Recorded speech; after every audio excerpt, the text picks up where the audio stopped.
Let's go. Yo, I'm like an addict, ooh, I gotta have it. I ain't even playing, got a really bad habit. If it moves, gotta grab it, fuse like a magnet. Lose, won't have it till I'm doomed in a casket. I ain't playing, got a weird mind. If you work 8 hours, I'ma work 9. If the shit tastes sour, you should taste mine. I'ma stay in power for a long time. Get up, nah, I ain't a quitter. Toss me the ball, I'm a really big hitter. Big picture, I'm a straight killer. Rising the song to the highest bidder. Got juice, got gas, I'ma move fast. New shoes, new tracks, like who's that? I'm new, come back, better than last. Yeah, it's a new me, never gonna look back. I'm never gonna look back. Cause damn, I was built to last. You move slow and I move fast, and that's facts. Only I can make a change. Slowly take a step today. I will never be the same. Cause that's what it takes.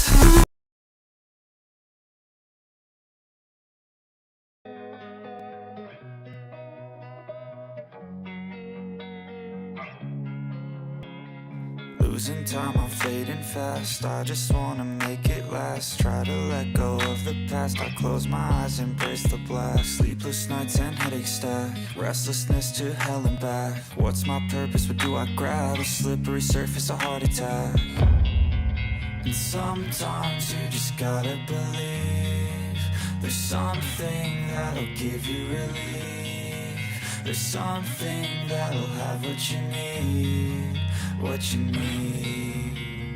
We're broken, it's tragic. We're not all elastic, but maybe there's magic. Believe you could have it. And I know of sadness, the anxious and panic, the infinite vastness of all that is blackness.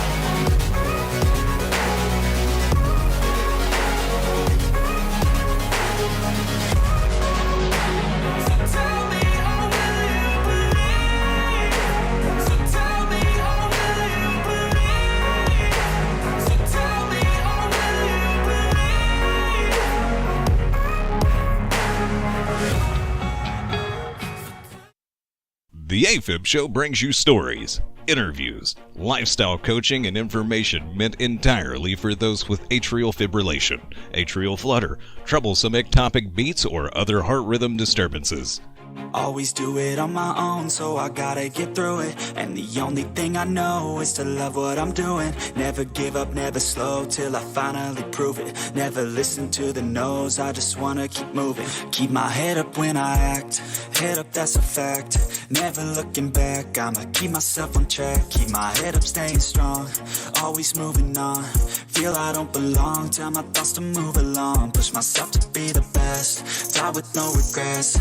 Live with every breath, see my message start to spread. And I had so many dreams, then you hit your teens. Life ain't really what it seems, try to find out what it means. Always do it on my own, so I gotta get through it. And the only thing I know is to love what I'm doing. Never give up, never slow, till I finally prove it. Never listen to the no's, I just wanna keep moving. Yeah, I put out all this art, it's my only medicine. Yeah, everything I do, I'm just being genuine. Yeah, I'm sick of being screwed, feel my own adrenaline. Yeah, I do just what I do, and I hope you let me in, yeah. Okay, A-fibbers, it's time. Let's go live with Big Northern Bear.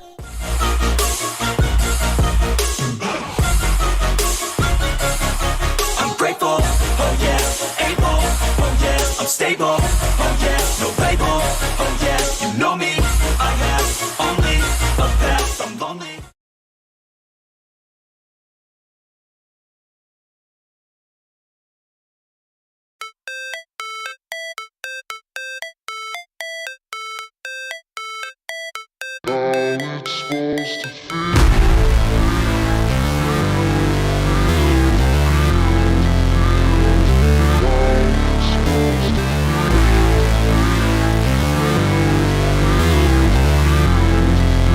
Hey everyone. everyone. It's Sunday night and I'm live. I think my music's a little loud. I can't even hear myself speak. Oh my God, what kind of weekend have we got going here when the music's so loud on a Sunday night? How you all doing tonight? I see there's a few people in chat. Everyone, we have this new interactive chat on the screen and I'm dying for you all to use it. So as you can see, anything you put in YouTube chat is going to end up on the screen, unfiltered. So throw out your comments. Now I've been wanting to do a little show about traveling with AFIB because it's one of the most, let me turn the music down. It's pretty much how to deal with anxiety for AFib and ectopic beats, and then traveling are probably the two most common questions I get. And since I just did some major traveling this year, if you might recall, in the spring I went to Cayman. And then in the summer, I went to Switzerland, across into Germany and Italy. And, you know, this was kind of nerve-wracking for me, considering, hey, healthy living, I've been watching your videos, man. I'm doing great. I like seeing you get out there and marching those trails, man. Makes me wish I had a little more free time. You're kind of inspiring me. Me and my wife, we went and walked a trail here at Mount Nemo yesterday together after I saw one of your videos. I'm like, we just got to get out and do something. So thanks for that. Much appreciated. We enjoyed it. Put a couple miles under our belt. Check out Healthy Living's channel. He's a fellow AFibber, and he's just trying to turn things around and enjoy life. That's what we're all about around here. We don't let AFib stop us from doing anything, right? So, hey, I'm playing with a lot of new tools tonight. So y'all have to forgive me if I miss a beat here and there, or if I make a stupid mistake. I've decided to give EV Mux another try for the online studio. You know, I had some problems with them in the past, but I really felt they had a good groove going. So I just came back to my old account, and they got all these new wonderful toys, and I'm like, Jesus, I got a live stream tonight and try this stuff out. So I'm glad to see there's a few people on. Let's see how many. We got 10 people watching. Guys, one thing that confuses people, and maybe I can show you on my phone. If you see down here, if it says chat, where you normally comment, it'll come up on the screen. But if it says comment, you gotta do something in your app so that you get to where it says live chat, okay? And that'll put your words up on screen. Because I noticed in the past, some people left some comments that led me to believe that they were actually meaning to chat during the stream, and they weren't able to. So make sure you're putting your chat in the chat, because comments only show up when the stream's over, okay? So, how you all doing tonight? This is great. I feel like I've been away a while, even though I just did a live stream not long ago. It wasn't a big production like I normally like to do for the AFIB show. So I've done the whole works today. So I've got notes, and I've got a little script that I'll probably ignore like I always do. And we have new tools in the chat. So don't be shy. Shout out your questions.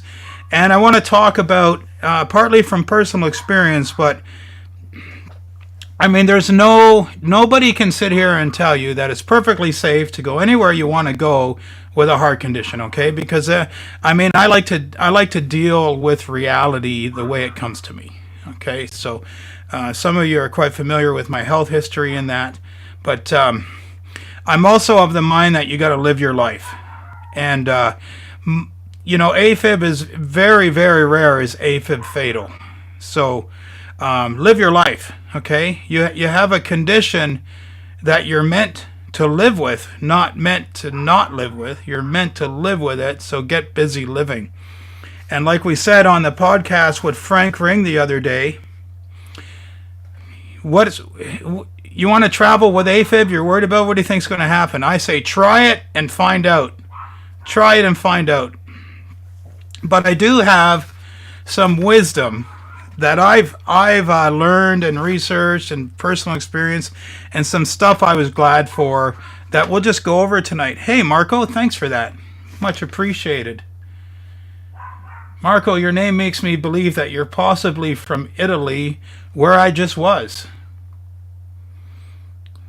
So, why don't everyone just tell us what country we're from in the chat tonight? That'd be great. I've got this polls feature where I can do live polls, but I haven't had time to set it up for the live stream tonight. So let's start going through it, okay? There's a lot to consider when you have a come and go condition. South Texas, great. I love Texas. I was in Houston about, I'd say, it was actually 2 years before I got AFIB, but I went to Houston for a week for work, and I just loved it. I honestly felt like I'm a Texan born in the wrong country in a way, because I just saw eye to eye with everyone down there on pretty much everything. So don't hold that against me in case you don't. Okay, so the big thing about traveling is, of course, you know, medical clearance, medical consideration, medication management. So I've just got some points. So forgive me if I'm looking at notes tonight, because for a topic like this, I wanted to do my groundwork and just make sure I covered off some stuff. And I'm going to go through it, and I'm going to share it from my personal experience too, okay? First thing, carry all your medications in your carry-on luggage. This is crucially important. When I got to Switzerland, it was no problem. My luggage was right there. But when I got back to Canada, I ended up waiting 4 hours at the airport for my luggage to get unloaded, and I would have missed my evening medication. And since there was also a 6-hour time lag, that would have meant I was really behind on my heart medication while I was really tired from traveling, and that would have been a bad thing. So if that had happened on the other end, it would have been a problem. But I had all my medication with me on my carry-on luggage, and so it's never even a concern, because now it's in my care, okay? Especially if you're flying in and out in Toronto. Toronto's having problems with their luggage this year, let me tell you. Okay, maintain a list. Keep a clear, concise list of your medications, dosages, and the schedule. And use Google Translate to translate it. If you're going to Italy, have it translated into Italian, printed out on the same page. Use Google Translate. Doesn't hurt. They probably all speak English, I know. But if we're being really, really careful. Hey, Cayuga, Ross, I think, I'm not sure actually. Is Haldeman Motors in Cayuga? Because that's where I bought my truck. But I think it's in Cayuga. Anyway, Ross, welcome. Okay. Okay, speaking of medications now, if you're crossing multiple time zones, like I crossed 5 or 6 hours worth of time zones, you want to just talk to your pharmacist or your doctor. I would suggest a pharmacist might be the bigger expert here, but about how to reschedule your medications when you land. Because for me, I take 2 pills twice a day. They pretty much have to be evenly spaced apart at 12 hours. But now I'm spending 6 hours in the air. So how do I stagger that out? So I talked to my pharmacist, and she said, well, you know, the half-life on these pills gives you enough leeway that if you can just do like 3 hours, push it off 3 hours the first day, then push it off 3 hours the next day, you'll be right on schedule for the rest of your trip. So that's exactly what I did, and that worked out well. Talk to your doctor. I mean, you want to just talk to your doctor, say, I'm going away, and if there's any concern at all that you might end up isolated or in a place where you can't get medical assistance should it be required, say, look, and give me a medication strategy in case I'm in trouble and I need help and I have to act on my own. So what is the absolute emergency plan? You know, maybe it's you have an extra pill in the pocket or extra dose of beta blocker. Talk to your doctor, cardiologist. Just say, you know what, in the odd chance that I'm, like, I went on a ferry out to Positano. The whole day I was out in Positano. I mean, I was probably minimum 8 hours from healthcare for the whole day. I mean, quite isolated feeling out there. It's beautiful, but you feel isolated. So, I mean, I had my pill in the pocket strategy, so I'm worried about it. Yes, it is. All right. Well, when I went to Montreal, my truck got stolen. I going out to Haldeman, and I got myself a new to me Honda Ridgeline, and they took really good care of me. So I definitely, I left them a 5-star review on Google. They really earned it, because I had problems with the truck like 2 or 3 days out, and they had my back. They just 100% took care of it. I was really impressed. So, seems like all good people out there in Cayuga. Okay, so about 9 months before a big trip, you want to start reading the fine print on your travel insurance. And I don't know what it's like in other countries. Like, I know if you're in the US, for example, and you have ongoing private health care, there's usually riders in there saying, oh, we include some travel coverage, here's the terms. So in my case, we had travel coverage as a benefit from my wife's job. And so like I really read all, you want to read through that and determine what would make you ineligible for coverage, because they always resist covering pre-existing conditions. Well, if you have AFib and you go to the hospital for any heart problem at all,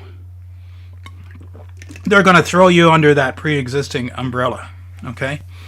And they're going to look for a way to deny you. So there's usually a couple of extra conditions in there. So in my case, the conditions were any pre-existing condition that is not medically stable. So what does that mean? So I looked in the terminology guide what medically stable meant in this particular policy, and it meant that they hadn't adjusted any of my related medication within 6 months. So for 6 months, I asked my doctors, I said, am I good at where I'm at? Because I don't want you to change my medication at all. No blood pressure medication, no blood thinners, nothing for the next 6 to 9 months, because I'm going to travel. And so they didn't make any changes. And the other thing is, you can't be seen in the hospital for anything related to that condition for 6 months. You also can't go for diagnostics on my policy. So if I had gone for a chest x-ray, that could indicate I'm not medically stable. So it was really nothing. So really know the rules of your coverage. And then you can double up. So I found out that if I booked my flight and my hotels on my travel credit card, that I would get free healthcare coverage from them. So I did that and I got the extra coverage, and the rules were about the same, because I feel like the position this puts you in, if you have to make a claim on your healthcare while you're traveling, let's say you have one policy and you end up in the hospital in Europe and the bill's $750,000. Okay? You got one policy, they deny you, you're in court against that policy. But if you have two policies, if the first one refuses to pay, well, now you can go after the second one and get them to pay, and they end up fighting each other. So if you can get secondary coverage for free or close to free, it's probably a really good idea. Now, I'm not an insurance expert, but that was my reasoning. And two is better than one, especially when the second one is free. And like I said, I got the second one free by using my credit card. So there's ways to do it. Sometimes if you book a flight through certain travel agents, they'll include travel insurance and this sort of stuff. So just look around. It pays to look around. Travel insurance is not very expensive, so they tend to try to package it up with other offers, and you might find yourself something for free. Okay. So be sure you understand and are physically capable of the physical requirements on that trip. So one thing that really stood out to me is when we got to Venice, man, it was hot. It was 30 degrees Celsius. It was humid. And we're lugging 50-pound suitcases like true tourists all through Venice. That was a strenuous thing, man, to bring 50-pound suitcases, even with wheels, through Venice. Because if you've never been there, there's all the canals, but then there's all these little stair bridges up and down, up and down. You have to haul your luggage.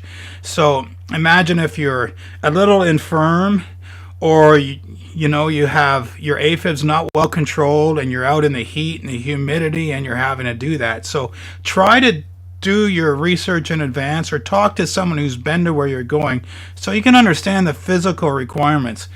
Another thing about in Italy especially, I ended up walking 5.5 miles a day to see everything I wanted to see, because that was really just the best way to see everything, was to walk down to the ferry, walk down to dinner, get a reasonable price on a hotel because you're willing to walk an extra half a mile to get to the downtown.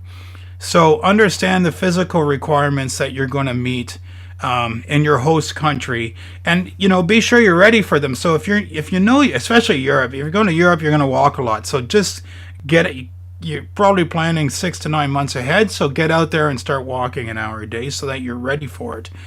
So it's just a good practice to do. Sorry, text from the wife, but it's all good. Oh, Siri. Siri's annoying. Wife's not annoying, but Siri's annoying. Okay. Pay for a good cellular service. So in Europe, this is great. I managed to find a provider, and it was basically $80 and I got unlimited data for 15 days while I was in Europe, pretty much everywhere I went. It worked reasonably well, but man, I sure felt better having my cell phone. The other payoff with this is I was able to use, like, I have my credit cards really locked down with two-factor authentication, using apps and stuff. So those apps still function because I had the extra coverage. And then I was thinking about it. Well, actually, I want to be able to I want people to be able to phone me on my home phone number. So I gave that coverage to the kid, and I just paid my main provider extra for their roaming. So for the kids and my wife, we had the Euro package, but for me myself, I actually carried my home phone number with me, which was kind of a good thing because I got called for an appointment with the ablation surgeon on my last day there, and I was able to take the call. So. It's, if you're going somewhere expensive, it's an extra $15 a day maybe for really good roaming cell phone coverage. You'll get so much peace of mind. So just pony down for it. Okay. Covered. Okay, your CPAP. If you have a CPAP, absolutely bring it. Put it on carry-on. They don't consider it luggage, and they don't charge you for it.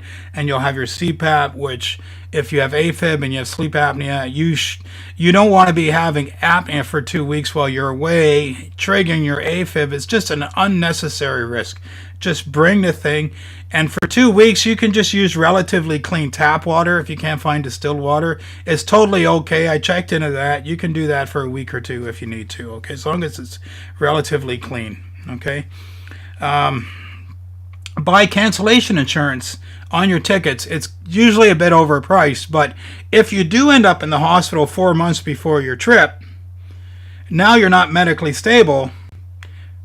Now you won't be covered if you go. So if you have cancellation insurance, you can actually maybe at least reconsider going without having lost all that money. So it's just something to consider, okay? Develop in advance a coping strategy for ectopic beats. Now, a lot of people on my channel, on my Facebook group, they have ectopic beats that scare them quite a bit, okay?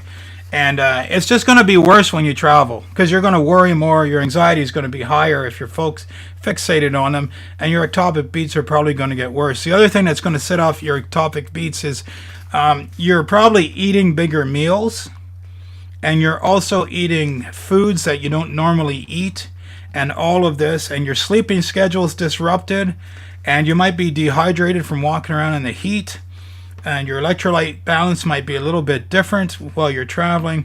So all these things, you might actually find you have even more ectopic beats or PACs and PVCs while you travel rather than less. So have a coping strategy in advance. So have some nice slow belly breathing techniques, or have a book you're really into. So if the ectopic beats are bothering for you a while, you can pull off the book. The important thing is to focus your mind on to something else till they pass.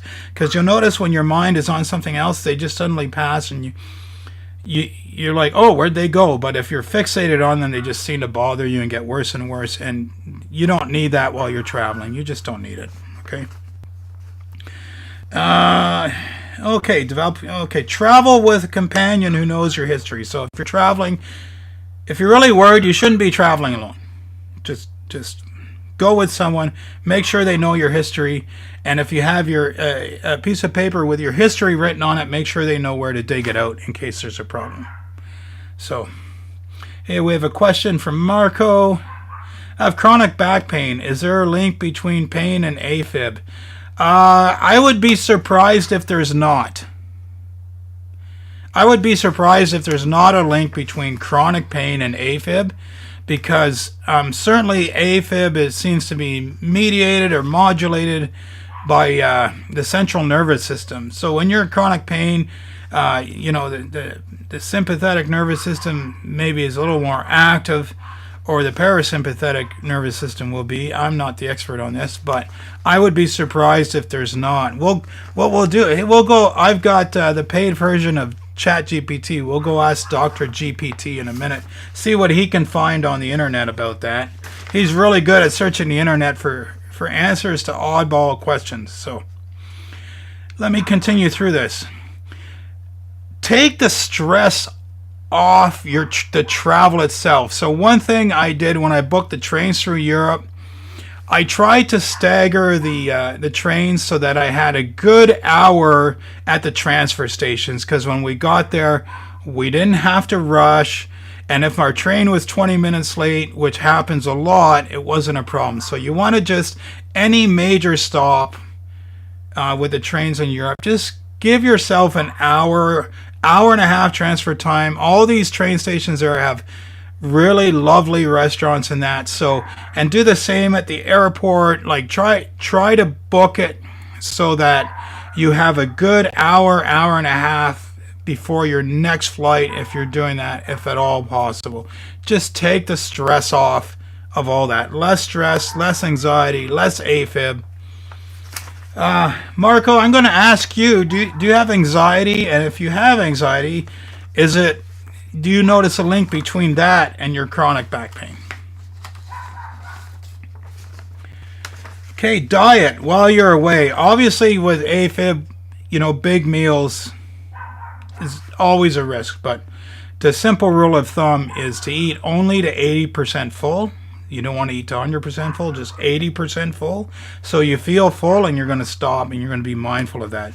The other thing, you should avoid eating novel foods. In other words, foods you've never had before, especially if they contain exotic spices that you're not used to.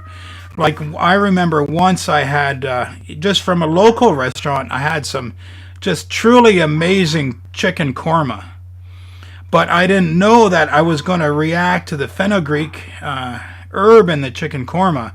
And man, my heart was just pounding for 2-3 hours after that. So that's not something you want to find out while you're away traveling, especially far from healthcare. So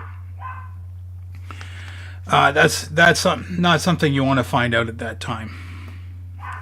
So stick to your diet. Avoid foods, exotic foods you haven't had before, especially spices. And the last thing is, you definitely want to keep your health information handy. So you want to have your, everything you need. I had my health policies printed out, like all the provider information and my ID information, and I had a photocopy of my passport. I had it all stapled together, and it was in the front panel of my suitcase. My whole family knew where it was. I also had contact numbers where people could contact me, and because we had family in Switzerland when we were there, I had their contact numbers on it. So just having that provides you that little bit of extra security to worry less. So it's something worth considering. So from Ross, good question. I have chronic back pain as well. I have sciatica. I wouldn't call it chronic back pain. It really only bothers me if I'm after a powerlifting session. But my mother has a missing disc in her back. She was born without this disc, and she's had chronic back pain her whole life. And there's certainly a pattern to when it flares up that goes along with, mood changes and that sort of stuff. So let's go ask Dr. ChatGPT. I'm going to throw him on the screen. Let's go ask Dr. GPT about chronic pain and that. Okay, I'm a little out of practice here. Let's share the screen. From Marco, never noticed it. I'm an Iraq vet, so there's a bunch of things on board. Before my AFib 7 months ago, for 6 months, I was running myself into the ground. Bunch of caffeine in the morning, 800 ibuprofen 3 times a day. Yeah, that's obviously you realize that's not sustainable long term, right? I don't know. The coffee's probably okay. Personally, I think the coffee's okay. 3 times a day. Healthy e-living. How's your coffee consumption? Is it a trigger for you? No, I have no problems with coffee. I've tried eliminating it. I don't have sugar in my coffee. I just have usually just milk or cream in the coffee. It's never caused me a problem with either anxiety or AFib. And eliminating coffee's never improved anything for me. So, okay. let's ask Dr. ChatGPT here. I haven't done a screen share in a while here. Let's try it out. Big share. There we go. Okay, we're gonna ask Dr. ChatGPT here. Can you search for a link between chronic pain and atrial fibrillation? Let's see what Dr. GPT finds. Let's see if my $20 a month I spend is going to pay off here. There appears to be a connection between chronic pain and AFib. The study hinted at a link mentioning that chronic pain represents a psychological instability condition related to cardiovascular disease. That's not very direct evidence. This suggests that chronic pain could potentially contribute to the development or exacerbation of AFib, likely due to stress and the psychological impact of chronic pain can have on individuals. So pretty much what I suspected is kind of confirming. See if it has any citation on that. What can you give us to go look at? Okay, so there's not a lot of evidence for this. Let's see. We're going to skip. Okay, we're going to skip down to the methods, animal and study groups. Okay, so animal studies, chronic pain animal model. So there's not a lot here where we can answer the question with evidence. Establishing. Let's just jump to the conclusions because this isn't going to be a 3-hour show. Chronic pain induces a prolongation of PR intervals in mice. Well, that's something. So that could definitely, basically, it's stretching out your sinus rhythm a bit, right in the middle, right in the middle of the waves. So that could have some downstream effects. So animal modeling has proved that much at least. And chronic pain predisposes mice to atrial fibrillation. I would suspect too that another thing with the chronic pain is that it plays havoc with your sleep and your ability to rest in general and be relaxed, and that's probably contributory to your AFib. So anyway, Dr. ChatGPT is not perfect, but he's a time saver. So healthy living. I heard that holiday heart syndrome. Yeah, that's usually associated with binging on food and alcohol and other substances. So, oh, you're welcome, Marco. Yeah, anytime. No, I appreciate the question. I love it when I get a question for the first time, because it's always something like I've never considered that chronic pain and AFib as a link. But a lot of people, I would bet if you just polled, let's say 10,000 people with AFib, I bet you a much higher percentage of them would indicate they have some sort of chronic pain condition compared to the general population. If you polled 10,000 people in the general population, I wouldn't be surprised at all. And with this rodent study they did, pretty much proves a causal link, at least in mice. And mice aren't always a bad substitute for people in studies. It's better than no evidence. So you could say the evidence that is available does indicate a link, and your mileage may vary. So, well, guys, have any of you traveled anywhere exotic recently? I know at least one of you has been to Iraq, but that probably wasn't much of a vacation from the sounds of the habits you came home with, unfortunately. Or do you have any travel planned? Let me know. I'm also always looking for show ideas. And for those who don't know, I have email alerts, so you can go to my website, bignorthernbear.com, and you can go up to the top and subscribe to my email alerts.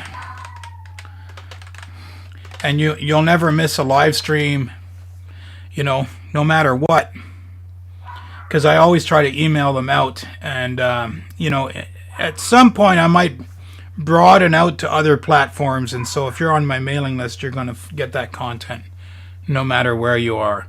as well. I just, just as always, a reminder, like and subscribe, share, help promote the show if you can. If you're in other Facebook groups and one of my videos answered a question someone there asked, share my video as the answer, because that helps me so much. In fact, doing that one thing gets me just a ton of subscribers every time someone does that. So if you really want to help me grow, that'd be a great way to do it. And I think I'm going to be signing off shortly. Thank you all for hanging in, helping me test the new chat feature. I think I'm going to keep it. I think we're going to try to have the interactive polls, because this chronic pain thing would have been a great subject to have the interactive polling. So there's all kinds of new toys in the studio I haven't tried yet. So all kinds of stuff I probably would never use. There's just more things now than I would ever use. To Marco, hey, that's a good point. Let me throw that up on the screen. From Healthy Living.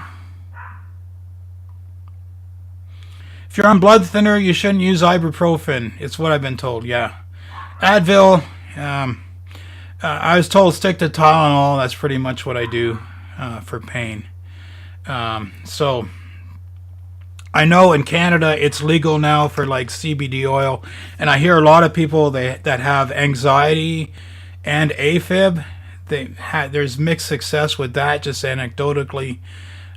People have confided in me that, but I mean, it's relatively cheap to try and probably low risk, and in Canada it's totally legal. So that's something to consider, perhaps. We're all grown-ups. We can make our own choices as far as that goes. So travel is limited because of severe anxiety, and the damn heat triggers stuff. Yeah, that's true. Heat is the worst. Heat for me, if I like, I'll still get ectopics after a hard exercise, but if I do it in the heat, I'll really feel it. So one thing that really gave me ectopic beats was I went up to the Funkschrock, which is basically it's a train station at the top of the Alps. It's the highest train station in the world. Altitude was 11,500 feet. The air was super thin. You could really feel it. All of us felt terrible. We're up there. All of us felt terrible. Everyone that went, and teenagers, they all felt terrible with the thin air that they weren't used to. But my heart was pounding. My Apple Watch, I was trying to do a blood oxygen on my Apple Watch. It couldn't determine my blood oxygen. It just kept saying low error, low error. It just couldn't read my blood oxygen. So that set off some ectopic beats. Plus, when you're up there, there's no rapid way down if there's an emergency. There just isn't. Apparently, they have 1 or 2 helicopters capable of getting up there in such a circumstance, but so this is just something to keep in mind. Now, if you look back at all the time you've had ectopic beats and they turned into nothing, they just bothered you for a while and went away, you realize if you stopped living your life when those things came along, you probably gave up significant portions of your life. So that's something to think of the next time your ectopic beats are bothering you. Think of all the times you've had them and they just turned into a nothing burger, and just maybe just mentally say, screw it, I'm going to go do whatever I was going to do today. And just engaging that activity can take your mind off them, and then before you know it, they've just faded on their own. So that's what I ended up doing when mine were really bad. I just said, every time they're bothering me, I'm going outside for a walk. I go for a 15-minute walk. By the time the walk was done, my mind was off it, and they seemed to fade. So try coping strategies like that for your ectopic beats. It certainly can't hurt. And an extra 15 walk never killed anybody that I know of. So, okay, everyone, it's been great. Thank you all for joining me. I have to work early in the morning, so it's going to be a slightly earlier sign off, but I much appreciate all the conversation. You guys make the show better by showing up with your chat and your questions, and it's much appreciated. So let me find a good song to play us out on, and have a wonderful week ahead.